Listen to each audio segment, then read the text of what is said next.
Obviously, the film came out in 87, so the VHS would have come out like a couple of years later, so maybe 89. At the time, in the UK, there wasn't really Blockbuster Video. There wasn't these big video stores. There was seedy little video stores. You'd have loads of adult films. No, there was other video stores other than that. I'm not saying it's an adult video store. I'm saying there's normal video stores, but they would always have a big selection of adult films. Sometimes it'd be behind the counter, or it would be like on top shelf or something like that. So a dad would come in or something, or a man. What dad?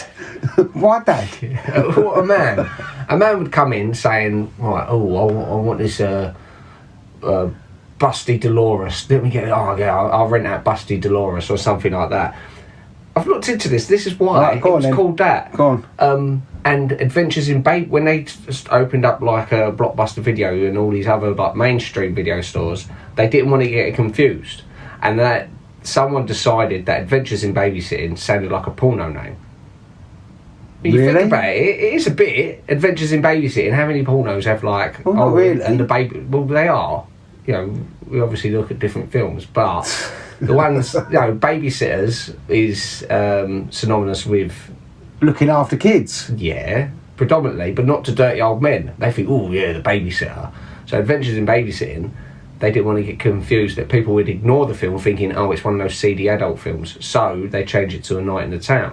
Then afterwards, they realised it was a stupid thing to change it anyway, so then they changed it back to Adventures in Babysitting. It was only for a short period of time they called it A Night in the Town, but loads of people who watched it called A Night in the Town remember it as that. Right. See, I never would have put the name Adventures in Babysitting as a porno film. No, but you when you came across it, you was a child. Right. But you got to think, some dirty old, 40-year-old man going into the store back then, like before you had the internet, before you knew what films were, and you thought, right, I'll get something for the kids to watch. There's Care Bears the movie. I'll get something for myself and the missus. Or Adventures in Babysitting. Yeah, but surely by looking at the cover, you'd know that doesn't look like a porno film. Yeah, but they didn't always have covers, did they? Oh, okay. Sometimes they were just names. Okay, well, obviously you've researched that, so I've got to take your word for it. Oh, yeah. I don't. Decide on your own.